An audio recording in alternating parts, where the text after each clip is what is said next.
현금 입출금 시 이건 모르시면 세무조사 대상이 됩니다. 안녕하세요. 슬기로운 중년 생활을 위해 생활 속 유용한 정보를 쉽게 읽어주는 희망지기입니다. 세무조사는 기업의 사장이나 재산이 많은 분들만 받는 거다라고 생각하시는 분들 많습니다. 하지만 회사가 아닌 개인이 세무조사를 받게 되는 원인 중에는 은행에서 입출금 거래를 잘못해서인 경우입니다. 아니, 내가 내 돈을 은행에서 넣고 빼는 게 무슨 문제가 되냐? 라고 말할 수도 있지만 이렇게 하시면 문제가 될 수 있습니다. 게다가 최근에는 깐깐해진 입출금 절차로 인해 현금 입출금의 목적이 불순하거나 보이스피싱 등으로 의심되는 상황이라면 경찰 수사까지 이어진다고 하는데요. 오늘은 이런 상황을 피하기 위해 현금 입출금 하실 때 주의하셔야 될 내용에 대해서 자세히 말씀드리겠습니다. 시청하시면서 좋아요만 한번 꾹 눌러주세요. 구독, 좋아요, 알림 설정 콕콕. 국세청에서 개인의 통장 입출금 내역을 확인하지는 못합니다. 아무 잘못도 없는데 국가기관이 개인의 금융거래 내역을 조사한다면 그건 불법 사찰이 됩니다.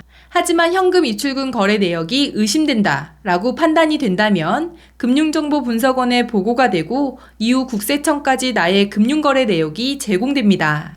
그렇다면 어떤 입출금 거래가 보고 대상이 될까요? 바로 하루 1,000만 원 이상의 현금을 입금하거나 출금하는 경우인데요. 고액현금 거래 보고제도에 따라 동일한 날에 동일한 은행에서 1,000만 원 이상의 현금을 입금 또는 출금할 경우 금융정보분석원으로 자동 보고가 됩니다. 즉 A은행에서 500만 원을 출금하고 그날 오후에 같은 A은행에서 500만 원을 추가로 출금했다면 같은 날 같은 은행에서 1,000만 원 이상 출금했기 때문에 금융정보분석원에 보고가 되는 것입니다. 지금부터 어떤 경우에 입출금 거래 내역이 보고되는지 자세히 알려드리겠습니다. 첫 번째, 입금과 출금은 따로따로 적용합니다. 같은 날 A은행에 입금 900만 원, A은행에 출금 900만 원을 했다면 입금과 출금 각각 1,000만 원이 되지 않았기 때문에 보고되지 않습니다. 두 번째, 은행별로 각각 1,000만 원 한도가 적용됩니다. 아침에 A은행에서 900만 원을 출금하고 그날 오후에 B은행에서 900만 원을 출금했다면 각각 다른 은행이기 때문에 보고 대상이 아닙니다. 세 번째, 은행 창구를 통한 입출금과 ATM을 통한 입출금은 합해서 계산합니다. A은행 창구에서 500만 원, A은행 ATM 기기로 500만 원을 입출금했다면 보고 대상이 됩니다. 자, 이해가 되시나요?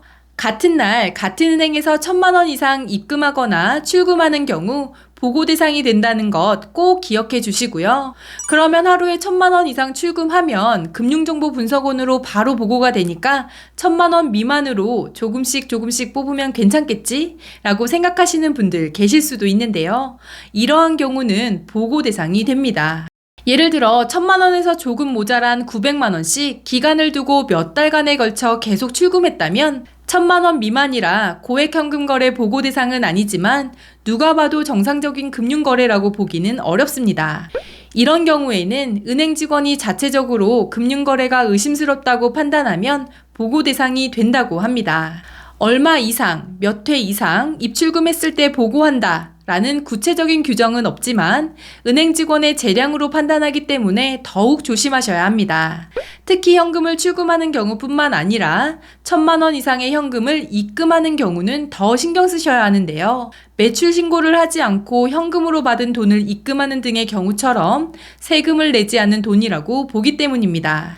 마지막으로 지난 4월부터 바뀐 은행법에 따라 현금 인출이 다소 까다로워졌다는 점 알려드리겠습니다. 1,000만 원 이상 현금을 인출할 때에는 고객의 연령, 성별, 인출 금액, 인출 용도에 따라 맞춤형 문진이 실시되고 창구 직원이 아닌 업무 담당하는 은행 책임자와 세부 면담을 하셔야 하는데요. 특히 60대 이상의 고령자의 경우 가족이나 지인을 사칭한 보이스피싱으로 현금을 인출하려는 경우가 많아 출금 전 타인과의 통화 여부나 인출 목적을 꼼꼼히 확인한다고 하니 구독자님들께서는 이 점 꼭 기억하시기 바랍니다. 보이스피싱 피해를 막기 위해 절차가 좀 더 까다로워졌다고는 하나 정상적인 입출금을 하려는 일반인들에게조차 절차가 너무 복잡해진 것 아닌가라는 생각이 듭니다. 구독자님들의 생각은 어떠신가요? 댓글로 공유해 주시면 감사하겠습니다. 이번 영상은 여기까지고요. 오늘 하루도 희망찬 하루 되시길 기원하며 영상 마무리하도록 하겠습니다. 오늘 영상이 조금이라도 도움이 되셨다면 구독, 좋아요, 알림 설정 눌러주세요. 감사합니다.